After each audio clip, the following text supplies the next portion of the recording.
सर्वेभ्यो नमो नमः। आप सभी का स्वागत है आपके अपने YouTube चैनल संस्कृत जिज्ञासा एचपी पर। मैं आपके साथ धर्मेंद्र शर्मा। बिल्कुल, तो पुनः एक बार फिर मैं आप सब लोगों के लिए संस्कृत सेक्टर में एक नई न्यू जॉब इंफॉर्मेशन के साथ पुनः एक बार फिर हाजिर हो गया हूं। यदि हम इस बार बात करें जॉब की, तो टीचर्स के लिए रिक्वायरमेंट है, संस्कृत टीचर के लिए रिक्वायरमेंट है। यदि हम बात करें तो इसमें किस पोस्ट जो है आपको दी जाएगी, इसमें जो है टीजीटी संस्कृत के लिए रिक्वायरमेंट रहने वाली है। टीजीटी संस्कृत की पोस्ट अवेलेबल है।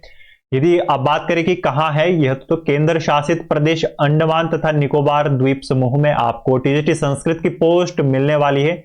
देखिए, यदि आप इंडिया में कहीं से भी है, किसी भी स्टेट के हैं, आप यहां के लिए एलिजिबल है। ठीक है। यदि हम इसमें एप्लीकेशन की बात करें तो आपका एप्लीकेशन का कोई भी फीस चार्ज यहां पर नहीं रहने वाला है। यदि हम इसमें एग्जाम की बात करें तो आपका कोई भी एग्जाम नहीं होगा। आपको ना ही एग्जाम देना है, ना ही एप्लीकेशन की फीस देनी है। तब भी जो आपका क्या बनेगा, इसमें एक आपकी मेरिट लिस्ट बनेगी आपकी क्वालिफिकेशंस के आधार पर। उस आधार पर जो है आपको जॉब ऑफर की जाएगी। और हम इसमें पे स्केल भी जानेंगे, जो कि इसकी ऑफिशियल नोटिस में लिखी भी गई है कि कितनी पे स्केल जो है आपको मिलेगी। मैं कहता हूं काफी अच्छी पे स्केल जो है आपको दी जा रही है। बहुत अच्छी पे स्केल है। किसी भी स्टेट में आप पे स्केल की बात करिए टीजीटी संस्कृत के पद के लिए, तो वहां से आपको सेंटर में इस पोस्ट में काफी अच्छी पे स्केल दी जा रही है। ठीक है।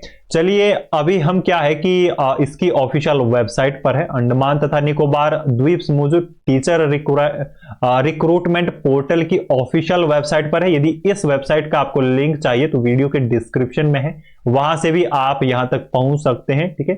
तो अभी जो है हम इसके ऑफिशियल नोटिस तक आप कैसे पहुंचेंगे, यदि आपको खुद इसकी ऑफिशियल वेबसाइट से उसको प्राप्त करना है तो आपको क्या कर लेना है कि यहां पर थोड़ा सा आपको स्क्रॉल डाउन कर लेना है, या फिर आप यहां पर रिक्रूटमेंट सेक्शन में भी क्लिक कर सकते हैं, या फिर थोड़ा सा स्क्रॉल डाउन करना है। यहां पर आपको नोटिस मिल जाएगा। यहां पर जो आपको नीले यह जो है येलो रंग का, पीले रंग का जो आपको यह प्राप्त हो रहा है, इसमें जो है आपको क्लिक कर लेना है। इस नोटिस पर जो है आपको क्लिक करना है। जैसे इसमें क्लिक करेंगे तो आप इसके ऑफिशियल उस पीडीएफ पेज पर जो है आप खुल जाएंगे जो इन्होंने जारी किया है। यहां पर आप देख सकते हैं कि आपकी जो है अंडमान तथा निकोबार प्रशासन द्वारा इसको जारी किया गया है। शिक्षा निदेशालय जो सेंटर एजुकेशन है उसके द्वारा भी इसको वेरीफाइड किया गया है। ठीक है। यदि हम इसमें बात करें तो 7 दिसंबर को जो है इस नोटिस को जारी किया गया था। इन वैकेंसीज के रिगार्डिंग नोटिफिकेशन जो है 7 तारीख को रिलीज की गई थी। यहां पर आप देख सकते हैं कि वैकेंसी नोटिस करके जो है यहां पर आपको एक दिख रहा है, इसकी हेडिंग आपको टाइटल दिख रहा है। चलिए, तो अब पूरा इसमें इंफॉर्मेशन देखते हैं कि क्या क्या आपका इसमें रहने वाला है। यदि हम जो है नेम ऑफ पोस्ट की बात करें तो आप जो है टीजीटी पोस्ट में लगने वाले हैं। ठीक है। टीजीटी संस्कृत की पोस्ट आपको मिलेगी। यहां पर जो यह जीटीटी की पोस्ट जो है टीजीटी की पोस्ट होती है। ठीक है। इसमें कंफ्यूज नहीं होना, जो टीजीटी संस्कृत की पोस्ट होती है उसको जो है जीटीटी के नाम से भी जाना जाता है। ठीक है।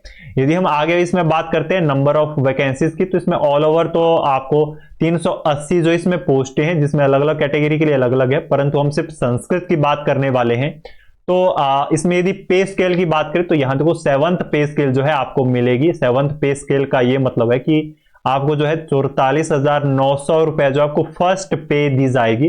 लास्ट पे की बात करें तो यहां पर आप देख सकते हैं 1,42,400 रुपया जो है आपको लास्ट पे स्केल जो है यहां पर प्राप्त होगी। पे स्केल के बारे में बात करें तो काफी अच्छी पे स्केल टीजीटी संस्कृत के लिए, काफी अच्छी पे स्केल मेरे अकॉर्डिंग काफी अच्छी पे स्केल है टीजीटी संस्कृत के रिगार्डिंग। क्योंकि फर्दर यदि आप स्टेट वाइज भी देखते हैं तो इतनी ही पे स्केल होती है, परंतु इससे ज्यादा नहीं होगी, इससे कम ही रहती है। ठीक है। थोड़ी कम रहती है। 6th पे स्केल जो है आपका दिया जाता है टीजीटी के लिए। हो सकता है किसी स्टेट में थोड़ा ज्यादा भी हो, परंतु 7th पे स्केल से ज्यादा नहीं हो सकता है, या फिर 6th पे स्केल से ज्यादा मुझे नहीं लगता है कि होता है। ठीक है। सेंटर की वैकेंसी है तो पे स्केल भी आपको काफी अच्छा यहां पर देखने को प्राप्त होता है। ठीक है। इसमें जो है आप यहां पर देख सकते हैं कि संस्कृत लैंग्वेज 4th में जो है आप देख सकते हैं संस्कृत लैंग्वेज के लिए पोस्ट है। इसमें जो है आपका क्या चाहिए कि मीडियम इसमें कुछ भी नहीं है, नो मीडियम, कोई मीडियम, ये स्पेसिफिक मीडियम इसमें नहीं रहने वाला। इनकी संस्कृत का आपके पास संस्कृत की ही पुस्तक रहेगी। ठीक है। ऐसा नहीं है कि संस्कृत की पुस्तक आपको इंग्लिश में पढ़ानी है। ठीक है। संस्कृत की जो पुस्तक है वो आपके पास हिंदी हिंदी या संस्कृत, दो लैंग्वेज में आपके पास पकड़ होनी चाहिए, क्योंकि हिंदी का इसमें आपके पास एक्सपीरियंस भी मांगा जाता है। ठीक है, यानी कि हिंदी और संस्कृत लैंग्वेज आपको अच्छे ढंग से आनी चाहिए, तब आप इस वैकेंसीज के लिए एलिजिबल माने जाएंगे। फिलहाल इसकी वैकेंट पोस्ट की बात करते हैं तो 6 इसमें जो है वैकेंसीज है, जिसमें कि जनरल कैटेगरी के लिए आपकी 4 वैकेंसीज हैं, और अदर कैटेगरी की बात करें तो ईडब्ल्यूएस और एसटी के लिए तो कोई भी पोस्ट नहीं है, परंतु आपकी ओबीसी कैटेगरी के लिए जो इसमें पोस्ट आपकी अवेलेबल है। तो ये रहा नंबर ऑफ पोस्ट की बात। तो 6 पोस्ट है, इतनी छोटी सी जगह में 6 पोस्टों का होना काफी अच्छी बात है। ठीक है, इसमें थोड़ा सा आपका रिलैक्सेशन उन कैंडिडेट को मिलता है जो कि पीडब्ल्यूडी के कैंडिडेट है। बिल्कुल, पीडब्ल्यूडी के जो कैंडिडेट है उनको जो है सभी वैकेंसीज में से, जैसे कि 4 वैकेंसीज है या फिर पर्टिकुलर जिस पोस्ट को देख रहे हैं उसमें 4% जो है पीडब्ल्यूडी यानी कि जो हैंडीकैप्ड कैटेगरी में यदि आप आते हैं तो आपके लिए रिजर्वेशन यहां पर 4% की रखी गई है। 4% की जो है आपको हर एक वैकेंट पोस्ट में रिजर्वेशन मिलेगी, यानी कि जितनी भी टोटल ऑफ वैकेंसीज है उनका 4% पीडब्ल्यूडी कैंडिडेट के लिए रिजर्व्ड रखा गया है। ठीक है, यहां पर आप अपनी और भी रिजर्वेशन देख सकते हैं कि किस किस प्रकार की आपकी रिजर्वेशन है, उसके लिए कितनी कितनी वैकेंसीज वगैरह है। ज्यादा इंफॉर्मेशन के लिए वीडियो पॉज करके भी आप देख सकते हैं, या फिर फर्दर इसके नोटिस से भी देख सकते हैं। ज्यादा नोटिस जानकारी आपने डीप जानकारी लेनी होगी। फर्दर इस वीडियो में हम इसके हर एक डिटेल के बारे में जानेंगे जो कि जरूरी रहती है। ठीक है, अभी हम देखते हैं कि मैक्सिमम एज, तो इसमें एज क्राइटेरिया भी आप लोगों के लिए दिया गया है। एज क्राइटेरिया की इसमें बात करें तो 30 साल जो है आपकी मैक्सिमम एज होनी चाहिए। यदि आप 30 साल से बड़े हैं या आप 31 साल या 31 साल से बड़े हैं तो आपके लिए यहां पर कोई भी पोस्ट अवेलेबल नहीं रखी गई है।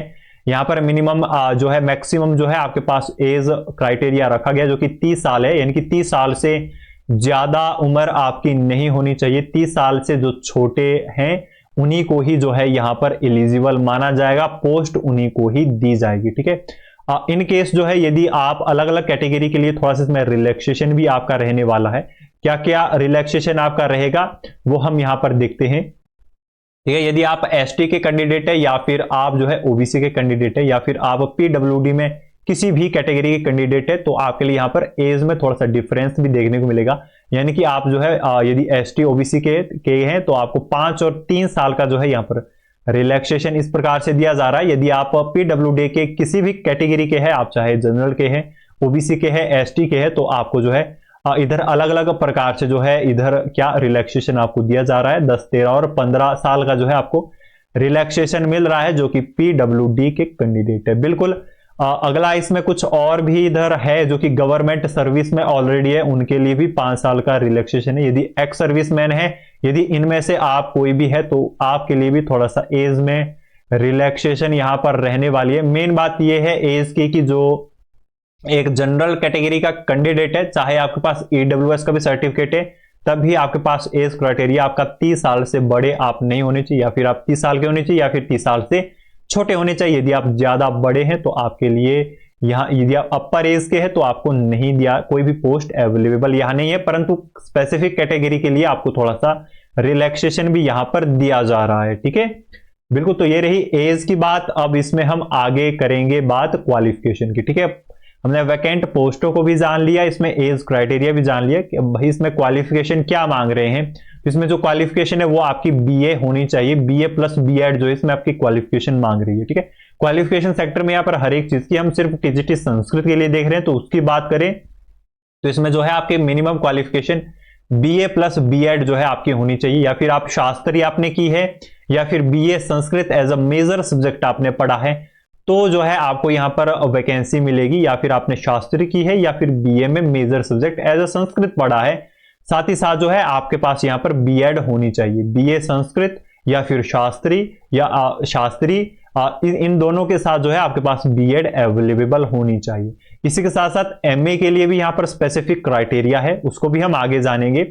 फिलहाल जो है हम यहां पर एक और बात जानते हैं कि यहां पर जो संस्कृत लैंग्वेज है, जैसे कि हम संस्कृत के लिए देख रहे हैं तो ये जो है आपके पास मेन लैंग्वेज होनी चाहिए ग्रेजुएशन में, यानी कि जो बीए संस्कृत के कैंडिडेट हैं एज अ मेजर सब्जेक्ट अगर आपके पास संस्कृत होगी तो आप जो है यहाँ के लिए एलिजिबल है। यदि इलेक्टिव संस्कृत आपके पास है तो आपके लिए कोई भी पोस्ट यहाँ पर नहीं रहने वाली है, परंतु यदि आपने शास्त्री की है तभी आप यहाँ के लिए क्या है एलिजिबल है, परंतु आपके पास बीएड का होना अनिवार्य बताया गया है। ठीक है, इसके साथ साथ यदि आप दो प्रकार की और भी यहां पर क्वालिफिकेशन यदि आपके पास है तो भी आप इस पोस्ट के लिए एलिजिबल माने जाएंगे।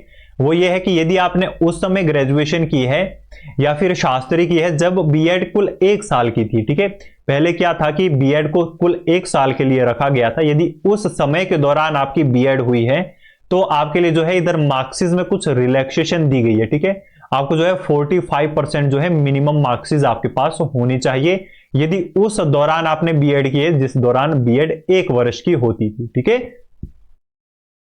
इसमें भी यदि हम बात करें तो यदि आपके पास बीए और शास्त्री है तो आपके पास जो है 50% जो है मिनिमम मार्क्सिस आपके पास होनी चाहिए। यदि 50% से नीचे आपके शास्त्री में है या फिर आपके बीए संस्कृत में तो आपको एलिजिबल नहीं माना जाएगा, ठीक है।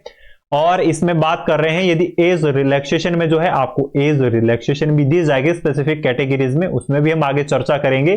परंतु अभी इसमें मिनिमम थोड़ी सी और क्वालिफिकेशन है। अभी आपके पास तो एक बेसिक क्वालिफिकेशन थी वो आपकी ये रहने वाली है, शास्त्री होनी चाहिए आपके पास, या फिर आपके पास जो है बीए में यदि आपके पास मेजर संस्कृत होगी तब भी आप एलिजिबल है। 50% मार्क्स चाहिए प्लस आपके पास बीएड चाहिए। परंतु अगर आपके पास बीए में संस्कृत नहीं है तब भी आप एलिजिबल है, परंतु इसमें एक क्राइटेरिया है कि आपके पास एमए में संस्कृत होनी चाहिए, पोस्ट ग्रेजुएशन में आपके पास संस्कृत होनी चाहिए। मिनिमम जो है 55% मार्क्सिस के साथ आप वहां पर क्वालिफाइड होनी चाहिए। साथ ही साथ जो है आपके पास बीएड प्लस एमएड होनी चाहिए, ठीक है। यदि आपके पास पोस्ट ग्रेजुएशन में संस्कृत सब्जेक्ट है और आपके पास बीएड और एमएड है तो भी आप एलिजिबल है, परंतु 55% के साथ आपके जो है एमए डिग्री क्वालिफाइड होनी चाहिए, ठीक है। तो ये आपकी एक बेसिक डिटेल रही। अब हम इसमें फर्दर थोड़ी सी एग्जाम के डिटेल भी इसमें दी कि थोड़ा सा क्वालिफिकेशन को थोड़ा सा बढ़ाया गया है इनके द्वारा। वो क्या है कि आपके पास सी टेट होना चाहिए, ठीक है। आपके पास पर्टिकुलर किसी स्टेट का टेट यहां पर मान्य नहीं होगा, आपके पास सेंटर का टेट होना चाहिए, ठीक है। सी टेट के कैंडिडेट आपके पास होने चाहिए। पेपर 2 जो है आपका क्वालिफाइड उसमें होना चाहिए, ठीक है। तो यदि आपका सी टेट क्वालिफाइड है तो आपको इन वैकेंसीज में आप एलिजिबल कैंडिडेट हैं। इसके साथ साथ थोड़ा सा इसमें और भी क्वालिफिकेशन है, वो ये है कि आप क्या है कि आपके पास 8th स्टैंडर्ड तक जो है हिंदी का सब्जेक्ट होना चाहिए, ठीक है। हिंदी का सब्जेक्ट आपके पास 8th स्टैंडर्ड तक होना चाहिए। जो मिड सेशन होता है 6th 7th 8th का जो सेशन होता है उसमें आपके पास क्या है कि एज अ हिंदी सब्जेक्ट आपके पास होना अनिवार्य है यदि आप संस्कृत पोस्ट के लिए देख रहे हैं, ठीक है। और दूसरा जो है आपके पास इन 5 लैंग्वेज में से जो यहां पर दी जा रही है 5 लैंग्वेज, इनमें से कोई एक लैंग्वेज जो है आपकी 9th और 10th में होनी चाहिए, ठीक है। 9th और मैट्रिक में जो है इन 5 लैंग्वेज में से कोई एक लैंग्वेज का पढ़ा होना आपके लिए अनिवार्य बताया गया है, तब आप इसमें जो है क्वालिफिकेशन क्रैक इसके लिए करते हैं, ठीक है। तो जिसका क्वालिफिकेशन सेक्टर था वो इस प्रकार से था जिसमें कि हमने पूरी डिटेल्स आपकी जान ली। रिलैक्सेशन की बात करें तो 5% रिलैक्सेशन जो है उन कैंडिडेट को दी जाएगी जो कि रिजर्व कैटेगरी के है, ठीक है। यदि आप किसी भी रिजर्व कैटेगरी के हैं तो आपको यहां पर रिलैक्सेशन दी जाएगी। आप किसी भी कैटेगरी के हैं, एसटी के हैं, ओबीसी के हैं, पीडब्ल्यूडी के हैं, तो जो मार्क्सिस में रिलैक्सेशन होती है वो 5% की आपको दी जाएगी। जैसे कि शास्त्री प्लस बीएड में 50% जो है मिनिमम क्वालिफिकेशन है, तो वहां पर 45% तक यदि आपकी क्वालिफिकेशन है तो आपको एलिजिबल माना जाएगा, आप इसके लिए क्वालिफाइड कैंडिडेट हैं। तो अब हम इसमें क्या बात करते हैं कि आपका सिलेक्शन प्रोसेस इसमें किस प्रकार से रहेगा, ठीक है। तो इसमें सिलेक्शन प्रोसेस की हम बात करते हैं तो सिलेक्शन प्रोसेस जो है इसका आपका फॉर्मूला बेस्ड रहने वाला, ठीक है। ये फॉर्मूला इन्होंने दिया है कि इस आधार पर जो है आपको सिलेक्टेड किया जाएगा, ठीक है। इसमें कोई भी राउंड नहीं होगा, दूसरा राउंड नहीं चलेगा। एक बार में जितने भी कैंडिडेट आएंगे उनको सिलेक्टेड कर दिया जाएगा, फिर जिस कैंडिडेट को सिलेक्टेड किया जाएगा उसी को ही पोस्ट दी जाएगी। इसमें किसी प्रकार का भी आप कोर्ट केस इत्यादि चीजें नहीं कर सकते, इसमें पहले ही बता दिया गया है, ठीक है।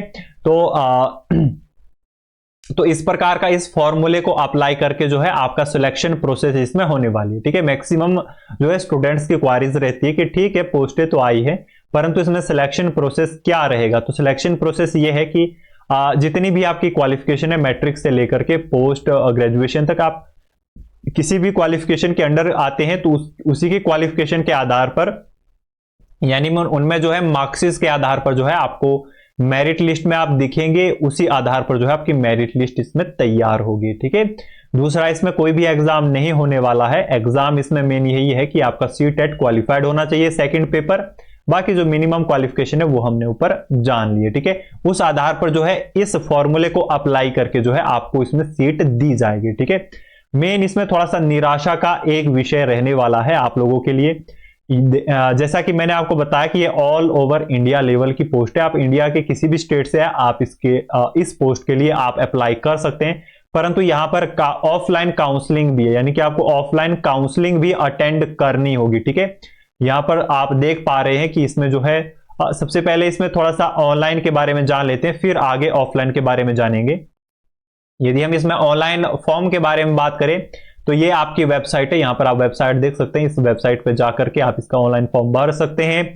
तो आपकी जो शुरुआत डेट है 9 तारीख से जो है आपकी इसमें एप्लीकेशन भरना शुरू हो जाएंगी 9 दिसंबर 2023 से, और 30 दिसंबर 2023 तक जो है कंप्लीट हो जाएगी मिडनाइट तक। उसके बाद जो है आप इसमें फॉर्म नहीं भर सकते हैं, यदि भरते हैं तो आपका फॉर्म जो है इसमें वैलिड नहीं माना जाएगा। तो 30 तारीख से पहले पहले जो है आपको इसका फॉर्म भर लेना है। अब इसमें हम बात करेंगे, जो ऊपर मैंने आपको बताया था कि इसमें जो है थोड़ा सा चिंता का विषय ये है उन विद्यार्थियों के लिए जो कि अंडमान तथा निकोबार द्वीप समूह से थोड़ा सा बहुत दूर रहने वाले कैंडिडेट है, उनको ऑफलाइन काउंसलिंग के लिए भी यहां पर बुलाया गया है, तब आपको जो है सिलेक्टेड किया जाएगा, ठीक है। यहां पर आप इसमें 12वें नंबर में देख सकते हैं कि ऑफलाइन जो है आपको क्या करना पड़ेगा, अपने एप्लीकेशन फॉर्म को सबमिट करवाना होगा। जो यहां पर आप अपना फॉर्म भरेंगे उसको आपको ऑफलाइन भी वहां पर जाकर के सबमिट करवाना होगा, साथ ही साथ जितनी भी आप क्वालिफिकेशंस थे उनको भी वहां पर ऑफलाइन जमा करवाना होगा पर्सनल विजिट करके, तब आपको जो है इसमें कैंडिडेट माना जाएगा टीजीटी संस्कृत की पोस्ट के लिए। यदि आप ऑनलाइन फॉर्म भरते हैं परंतु आप ऑफलाइन अटेंड नहीं करते हैं तो आपको कैंडिडेट नहीं माना जाएगा, ठीक है। आपको यहां पर ऑनलाइन भी भरना होगा। 2 प्रकार के विद्यार्थियों के लिए पोस्ट बहुत अच्छी है, एक जो कि इसके नियर बाय है, दूसरा जो है जिसको संस्कृत में पोस्ट की बहुत ज्यादा आवश्यकता है। ऐसा नहीं है कि यदि आप यहां पर देख सकते हैं काफी अच्छी पोस्ट है, पे स्केल अच्छी है, आपके साथ ही डायरेक्ट एंट्री हो रही है, ऊपर से जो है आपका कोई भी एग्जाम या इंटरव्यू नहीं है, सिर्फ आपको सिलेक्टेड किया जाएगा आपके नंबरों के आधार पर। मैं आपको इसमें एक ही राय दूंगा कि यदि आपकी 75% है, यदि आप 75% से ऊपर के एलिजिबिलिटी आप रखते हैं, कैंडिडेट हैं, तो आपको यहां पर जरूर विजिट करना चाहिए, ठीक है। यदि हम इसमें ऑनलाइन की बात करें तो ऑनलाइन तो इसमें 30 तारीख लास्ट डेट है, परंतु ऑफलाइन काउंसलिंग जो है आप इसमें 2 जनवरी तक भर सकते हैं। आप इसमें जो है 3 बजे तक शाम के जो है आप ऑफलाइन काउंसलिंग को अटेंड कर सकते हैं, ठीक है। तो वहां पर जो है आपको ऑफलाइन काउंसलिंग कैसे अटेंड करनी है उस बारे में इंफॉर्मेशन देख लेते हैं। सबसे पहले तो आप इधर जो है सर्टिफिकेट सभी के लिए दिए गए, हम सिर्फ संस्कृत के लिए जानते हैं, तो संस्कृत हम सिर्फ संस्कृत टीजीटी संस्कृत के लिए देख रहे हैं।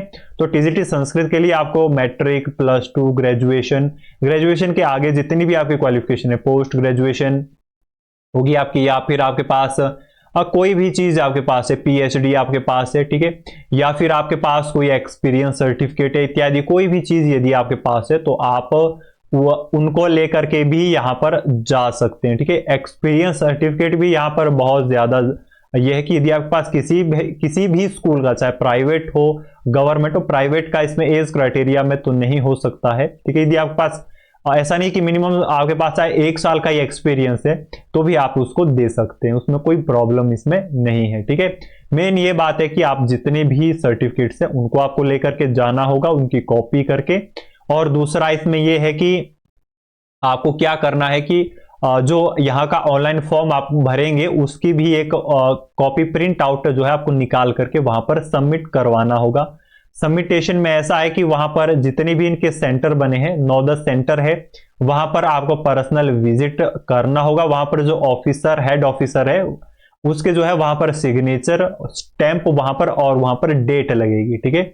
जितने भी आपके ये फॉर्म रहेंगे उनमें आपकी स्टैंप, डेट और सिग्नेचर होंगे, फिर वहीं पर ही वे जमा भी होंगे जहां पर भी, जिस सेंटर में आप जाएंगे। फिर आपके जो ऑनलाइन फॉर्म है आपको उसका कैंडिडेट माना जाएगा, टीजीटी संस्कृत का कैंडिडेट आपको माना जाएगा। इसके अतिरिक्त जितने भी आपके कैटेगरी के सर्टिफिकेट है, सब कैटेगरी के सर्टिफिकेट है, या आपके पास कोई स्पेशल सर्टिफिकेट है डिप्लोमा टाइप में, उसको भी आपको ले जाना, बिल्कुल भी फॉरगेट नहीं करना है, ठीक है। दूसरा इसमें यह है कि इसमें एक चीज और है कि आपको जो है इसमें प्रूफ लेकर के जाना है कि आप हिंदी लैंग्वेज को जानते हैं, ठीक है। यदि आप मैट्रिक तक हिंदी पढ़े तो वही आपका प्रूफ रहने वाला है।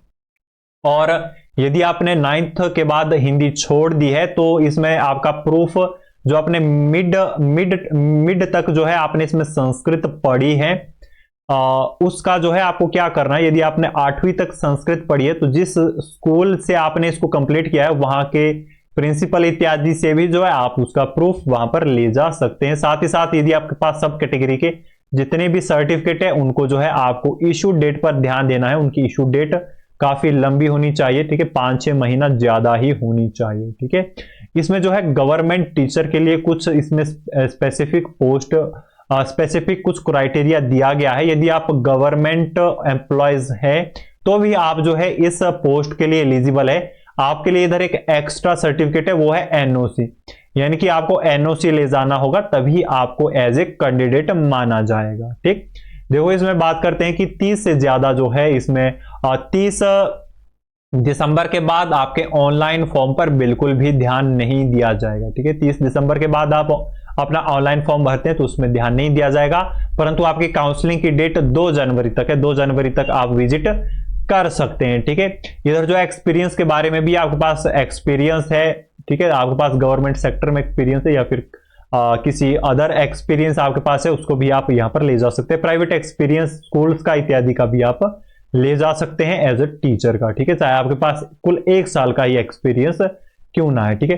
तो आपको कहां ऑफलाइन काउंसलिंग इसमें अटेंड करनी है तो वो है ये 9 जो है इनके सेंटर्स है, ये आपको वहीं पर ही दिखेंगे। इनको आप सर्च कर सकते हैं गूगल मैप के माध्यम से कि कहां कहां जो है ये सेंटर है। तो यहां पर जो है आपको जाकर के इसकी काउंसलिंग अटेंड करनी होगी। वहां पर जितने भी आपके सर्टिफिकेट है उनको जमा करवाना होगा। सर्टिफिकेट में आपको 2 चीजें ध्यान में रखनी है, एक तो उनको स्टैंप नहीं करना है, स्टैंप इकट्ठा करके उनको नहीं लेकर के जाना है, अलग अलग आपको लेकर के जाना है। इसमें बताया भी गया है, नोटिफिकेशन में आप देख पाएंगे, इसको जब पढ़ेंगे तो देख पाएंगे अच्छे प्रकार से, ठीक है। दूसरा ये है कि उसमें जो है जहां पर जाएंगे जिस उस ऑफिसर के वहां पर स्टैंप, सिग्नेचर और डेट जो है वहां पर पड़ेगी, तब आपको एज ए कैंडिडेट इसमें माना जाएगा, ठीक है।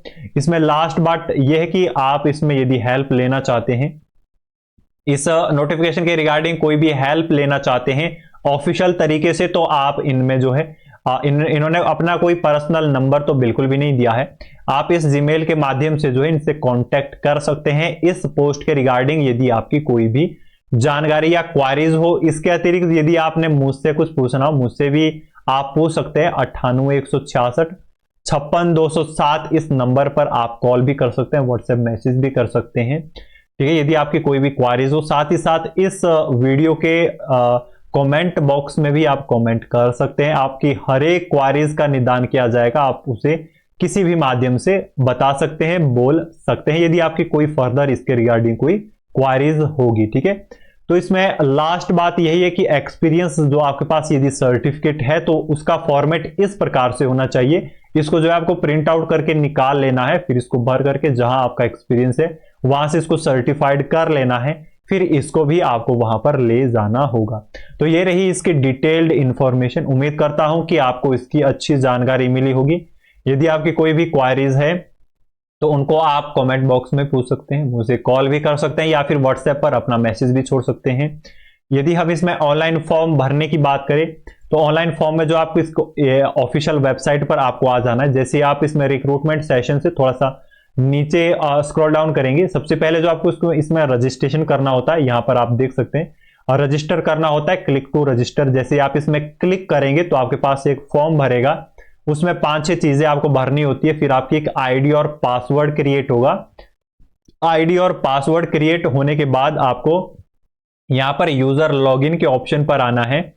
यहां पर जो है जैसे आप इसमें लॉगिन कैंडिडेट लॉगिन पर आपको क्लिक कर लेना है। जो यूजर और पासवर्ड आपका बनेगा उसको यहां पर लिख करके ये कोड डाल के साइन इन कर लेना है। वहां पर आपका जो है ऑनलाइन एप्लीकेशन का फॉर्म खुलेगा, अप्लाई ऑनलाइन पर क्लिक कर लेना है, वहां पर आपका पूरा फॉर्म इसमें भर जाएगा, ठीक है। और फॉर्म के रिगार्डिंग आपको अगली वीडियो देखने को मिलेगी। यदि आप कमेंट बॉक्स में कमेंट करते हैं तो जरूर आपको इसके रिगार्डिंग वीडियो भी मिलेगी फर्दर।